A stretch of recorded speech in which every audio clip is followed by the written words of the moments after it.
नमस्कार, राज की बात में आपका स्वागत है।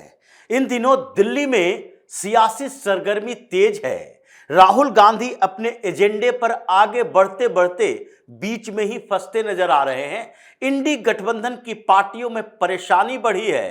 कांग्रेस ज्यादा ही आक्रामक मोड में है। अब तो प्रधानमंत्री मोदी के खिलाफ सीधे हमले की तैयारी में लगी थी। वो भी रिपोर्ट सामने आई, संसद के अंदर बवाल चल रहा है। लेकिन इससे भी ज्यादा स्थिति जो नाजुक दिखाई पड़ रही है वो है जम्मू कश्मीर की। जम्मू कश्मीर में अब्दुल्ला परिवार एक नई कॉन्स्पिरेसी की तरफ बढ़ रहा था। अब्दुल्ला परिवार, फारूक अब्दुल्ला या उमर अब्दुल्ला इन दिनों लगातार डिमांड पर डिमांड कर रहे थे और उस डिमांड के साथ उपराज्यपाल के साथ, एलजी के साथ उनका टकराव धीरे धीरे बढ़ता जा रहा है। ये उन फैसलों के बाद है जिसके कारण जम्मू कश्मीर में अब सवाल उठाया जा रहा है उन गैंग के माध्यम से जो कि सपोर्ट करने के लिए अब्दुल्ला परिवार को सामने आए थे। पिछले चुनाव के दौरान जब जम्मू कश्मीर में घाटी के क्षेत्र में तकरीबन 7-8 पार्टियां जो मुसलमानों की पार्टियां थी चुनाव लड़ रही थी, तो उस समय इन लोगों ने मीटिंग की थी क्योंकि इनको लग रहा था कि कश्मीर में घाटी के क्षेत्रों में अगर सज्जाद लोन की पार्टी भी चुनाव लड़ रही है, पीडीपी अलग चुनाव लड़ रही है, अब्दुल्ला की एनसी अलग चुनाव लड़ रही है, जमात वाले अलग चुनाव लड़ रहे हैं, राशिद इंजीनियर मैदान में कूदा हुआ है, तो इतनी पार्टियां मुसलमानों की रहेगी। अगर वोट बिखर जाएगा तो ऐसे में सरकार तो भारतीय जनता पार्टी की बन जाएगी। जम्मू के रीजन में भाजपा का लगभग वर्चस्व है और अगर 32-33 सीटें आ गई तो फिर तो सरकार उसकी बन जाएगी। पहली बार कोई हिंदू सीएम होगा ये मौलाना प्रदेश का, जिसको इन लोगों ने कब्जे में रखा और जहां पाकिस्तानी माइंडसेट चलता है। लेकिन इन लोगों ने मीटिंग करके अब्दुल्ला परिवार को समर्थन दिया। टैक्टिकल वोटिंग जो अलग अलग स्टेट में होती है उसी तरीके की टैक्टिकल वोटिंग की थी, यानी जहां मुसलमानों को लगता है भारतीय जनता पार्टी को हराने में आम आदमी पार्टी कामयाब होगी, वहां आम आदमी पार्टी को, कांग्रेस को नहीं।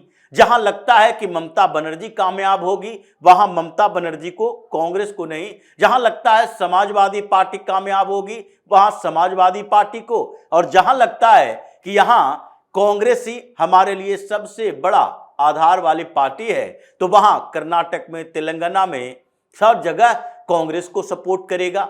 इसीलिए इन लोगों को लगा कि नहीं, यहां सारी पार्टियां मुसलमानों की ही सही लेकिन वोट बिखर जाएगा और इसके कारण एकजुट होना पड़ेगा। अब्दुल्ला की पार्टी को वोट दिया और अब्दुल्ला की सरकार भी बन गई। लेकिन अब स्थितियां बदल गई है, वहां यूनियन टेरिटरी है।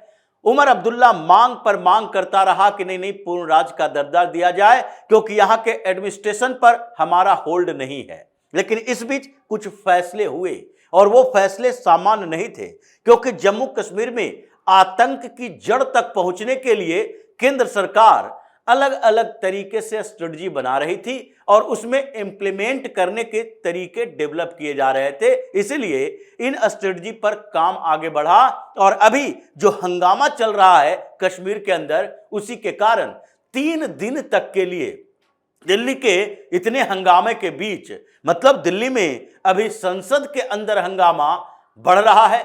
अमित शाह की जरूरत दिल्ली में भी है, पश्चिम बंगाल में चुनाव होना है, अमित शाह की जरूरत वहां चुनाव को लेकर भी है ममता बनर्जी के खिलाफ। लेकिन इस बीच 3 दिन 72 घंटे के लिए अमित शाह जम्मू कश्मीर के दौरे पर हैं। यह कोई सामान्य बात नहीं है। वो गृह मंत्री हैं और इंटरनल सिक्योरिटी देखना उनके विभाग की जिम्मेदारी है। वो पारामिलिट्री फोर्सेस इन्हीं के साथ अटैच होता है, एनआईए की जांच होती है, ये सारे एजेंसियां गृह मंत्रालय के पास ही है। और ऐसा इनपुट मिला जिसके कारण अमित शाह को 3 दिन के कश्मीर दौरे पर जाना पड़ा क्योंकि पिछले दिनों 2-3 फैसले सरकार ने लिए थे और एलजी के खिलाफ हंगामा चल रहा था। उमर अब्दुल्ला, फारूक अब्दुल्ला, महबूबा मुफ्ती, राशिद इंजीनियर की पार्टी और फिर दूसरे कश्मीर के वो लोग जो कि छोटे छोटे स्टेट लेवल में, छोटे छोटे जिलों में अपने संगठन चलाते हैं, उन सब ने मिलकर हंगामा करने की तैयारी की थी और इसलिए अमित शाह को जाना पड़ा। मामला मस्जिदों से होकर गुजरा, क्योंकि जब ये इनपुट मिलना शुरू हुआ, लगातार जम्मू कश्मीर पर नजर रखी जा रही थी कि ये पत्थरबाज गैंग तो भाग गए, क्योंकि वहां पर पैसे का खेल खत्म हो गया, बांट नहीं पा रहा है, तो वो लोग बाहर निकल नहीं पा रहे हैं। ये पैसे के खेल में चलता था कि छोटे छोटे बच्चों को उसमें शामिल कर लिया जाए, 500-500 रुपया दो और पत्थरबाजी करवाओ। लेकिन इस बीच वो तो खत्म हो गया, लेकिन माइंडसेट खत्म नहीं हुआ। पाकिस्तान से रिपोर्ट आई, इंटेलिजेंस रिपोर्ट, कि कैसे जम्मू कश्मीर में 29 आतंकवादी घूम रहा है और इसी बीच कश्मीर में उसके पनाह देने वाले लोगों में वहां के रीजनल पार्टियां भी शामिल है और वहां के मस्जिदों में इन लोगों के लिए जगह बनाई जाती है। इसलिए सरकार ने फैसला लिया कि टेरिटरी पर केवल कब्जा करने से कुछ नहीं होने वाला, क्योंकि यह भी रिपोर्ट में शामिल था कि वहां पर ऐसी अवधारणा है कि जम्मू कश्मीर का क्षेत्र तो भारत के साथ है, लेकिन वहां के लोगों के दिमाग पर पाकिस्तान का कब्जा है। यानी कि वो जैसे चाहता है वैसे वहां के लोगों को घुमाता है, भारत के खिलाफ भड़काता रहता है। और वो चलता कहां से है? वो कुछ इंटेलेक्चुअल वर्ग हैं जो कि लोगों के दिमाग से खेलता है, जिसमें सबसे बड़ी भूमिका मस्जिदों की है। ये उमर फारूक को कुछ समय पहले ही मस्जिद में जाने से रोक दिया गया था जुमे की नमाज के लिए। क्यों? क्योंकि वहां पर सर्विलांस थे और इन लोगों ने मुफ्तियों को इकट्ठा करने के लिए उस मस्जिद का इस्तेमाल किया। मुफ्ती जम्मू कश्मीर के अलग अलग क्षेत्रों से वहां जुट रहे थे और मीर बाइज उमर फारूक उसे जाना था, उसको संबोधित करने के लिए, बताने के लिए कि आगे जम्मू कश्मीर में क्या करना है। और उसको लेकर हंगामा खड़ा कर दिया कि हमें हाउस अरेस्ट कर लिया गया है, जुमे की नमाज पे हमें मस्जिद जाने नहीं दिया गया। इसके पीछे की वजह यही थी। इसलिए एक और आदेश आया कि जितनी जम्मू कश्मीर की मस्जिदें हैं जहां पर जुमे की नमाज में तकरीर दिए जाते हैं, ये मौलाना तकरीर देता है और वहीं से शुरुआत होती है बच्चे बच्चे के दिमाग में भारत के खिलाफ जहर भरने की तैयारी चलती है। ये सॉफ्ट तरीके से आतंकी बनाता है, ये उसके दिमाग को चेंज करता है, भारत के खिलाफ भड़काता है। उसके बाद नेक्स्ट लेवल पर इन लोगों को मदरसों में ट्रेनिंग दी जाती है जिहादी बनाने की। जिहादी बनाने का मतलब उसके कट्टर इस्लामिक बनाया जाता है और फिर इस्लाम के प्रति धीरे धीरे उसको ऐसे बनाया दिया जाता है कि वो कभी भी विस्फोट के लिए तैयार हो।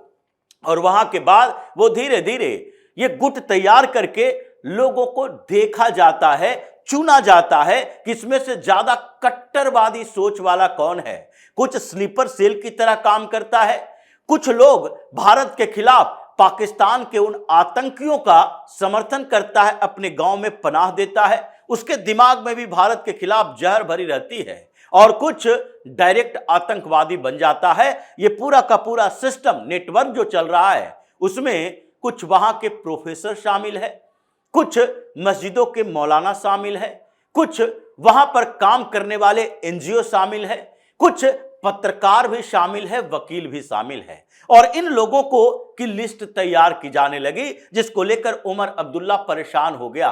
उसने कई बार एलजी के ऊपर आरोप लगाए, केंद्र सरकार के ऊपर आरोप लगाए कि देखिए यहां पर जम्मू कश्मीर में मुख्यमंत्री तो हमें बना दिया गया, लेकिन सारे कंट्रोल केंद्र के पास है, सारा कंट्रोल एलजी के पास है, तो हमारे पास कोई अधिकार ही नहीं है, मुख्यमंत्री बने रहने से फायदा क्या है, हम इस्तीफा दे देंगे, ऐसी धमकियां दिया करता था। और इसी बीच एक फैसला आया कि जितनी भी मस्जिदें जम्मू कश्मीर के अंदर है, सबको बताना पड़ेगा कि उसके यहां काम कौन करता है, अजान देने वाला कौन है, उसका आधार कार्ड, उसका मोबाइल नंबर और उसके पूरे पहचान, उसके बैंक अकाउंट का डिटेल कि पैसा कहां से आ रहा है, किन जगहों से आ रहा है और उसका ट्रांजैक्शन कहां चल रहा है, मोबाइल डिटेल, कहां कहां से फोन आ रहे हैं, किन जगहों से उनका कम्युनिकेशन है, व्हाट्सएप चैट कैसे चल रहा है, ये सारी डिटेल हर मस्जिद का लेने के लिए कवायद की गई। एक आदेश आया और उसके कारण जम्मू कश्मीर में हंगामा और तेजी से बढ़ा। इन लोगों को लगने लगा ये सारे मौलाना जो कि पाकिस्तान के एजेंट बने हुए हैं, 25,000 से ज्यादा मौलानाओं की लिस्ट तैयार की गई है जो अलग अलग मस्जिदों में काम करता है और जिसका मोबाइल नंबर सामने आया और इन्हीं बातों को लेकर हंगामा चल रहा था। बड़ी कार्रवाई की तैयारी है। जम्मू कश्मीर में उमर अब्दुल्ला के शासन पर एक्शन होने वाला है, इसलिए अमित शाह को 3 दिन के लिए वहां जाना पड़ा। यह 72 घंटे की मैराथन मीटिंग है जिसके बाद जम्मू कश्मीर में कुछ बड़ा एक्शन होने वाला है, क्योंकि इन लोगों के खिलाफ जो कंप्लेन आए और जो मोबाइल नंबर रखे गए, इनका आधार कार्ड रखा गया, इस बीच इनका कम्युनिकेशन रहा और हंगामा धीरे धीरे बढ़ता गया, जिसके कारण अब इस लिस्ट पर कार्रवाई भी होनी है। अभी तक सीधे आतंकवादियों के साथ आर्मी का, पैरामिलिट्री फोर्स का एनकाउंटर चल रहा था, ऑपरेशंस अलग अलग इलाकों में चल रहे थे, लेकिन अब तो गांव गांव में ये बैठे हुए गद्दार गैंग के लोगों को पकड़ना है, उसके खिलाफ एक्शन लेना है। तो उसमें तो जम्मू कश्मीर की सारी पॉलिटिकल पार्टियां जो घाटी के क्षेत्र की राजनीति करती है, मुसलमानों की राजनीति करती है, वो हंगामा क्रिएट करेगा और फिर ये लद्दाख जैसा दंगा फसाद कराने की कोशिश करेगा। पत्थरबाजी होगी, आगजनी होगी, तो उसके लिए जरूरी है कि गृह मंत्री को लगातार मीटिंग लेकर पूरी सुरक्षा की व्यवस्था देखा जाए, क्योंकि और जम्मू कश्मीर में कुछ ऐसी अव्यवस्था अभी डायरेक्ट नहीं दिख रही जिसके कारण 3 दिन के दौरे पर जम्मू कश्मीर जाने की जरूरत अमित शाह को पड़े। और यही वजह है कि उमर अब्दुल्ला का शासन पर एक्शन होने वाला है। अभी 25,000 मौलानाओं की जो लिस्ट तैयार हुई है उसमें अब गिरफ्तारी होगा, उसके अब धीरे धीरे उसके अकाउंट डिटेल आएंगे और हो सकता है कि इनके तार जो इन पॉलिटिकल पार्टी के नेताओं से जुड़े हुए हैं, क्योंकि पिछली बार पूर्व डीजीपी ने इसी बात का जिक्र किया था कि यहां पर आतंकवाद को खत्म करना है तो सबसे पहले रीजनल पार्टियां जो घाटी के क्षेत्र में काम कर रही है उसको ऊपर अंकुश लगाना पड़ेगा, क्योंकि इनके जितने नेता हैं वो सब सिंपैथाइजर बने रहते हैं उन लोगों को जो आतंकियों का सिंपैथाइजर है, इसलिए डायरेक्ट इसका कनेक्शन उससे होता है। उसका कंट्रोल खत्म नहीं होगा तो एडमिनिस्ट्रेशन स्वतंत्र तरीके से काम नहीं कर पाएगा। लोगों को गिरफ्तार करके ले जाती है पुलिस और पुलिस के पास फोन आता है इन लोगों के मंत्रियों का, विधायकों का, ये वहां से छुड़ा कर ले जाते हैं और यही संरक्षण जो मिलता है उनके मनोबल को बढ़ाता है कि जम्मू कश्मीर के अंदर हम अगर इनडायरेक्टली सपोर्ट भी कर रहे हैं तो हमारा कोई कुछ बिगाड़ नहीं सकता। ये पूर्व डीजीपी का पूरी रिपोर्ट है और इसलिए अभी जो चल रहा है उसमें अब्दुल्ला शासन के लिए बड़ी आफत आने वाली है। 25,000 मौलानाओं की जो लिस्ट है उस पर भी गिरफ्तारी के आदेश दिए जाएंगे। तभी 3 दिन के लिए अमित शाह जम्मू कश्मीर के दौरे पर हैं। तो इसी तरह की खबरों के साथ फिर से हाजिर होंगे, तब तक के लिए बने रहिए हमारे साथ और देते रहिए हमें सहयोग ताकि इसी तरह की खबर हम आपके लाते रहें। धन्यवाद।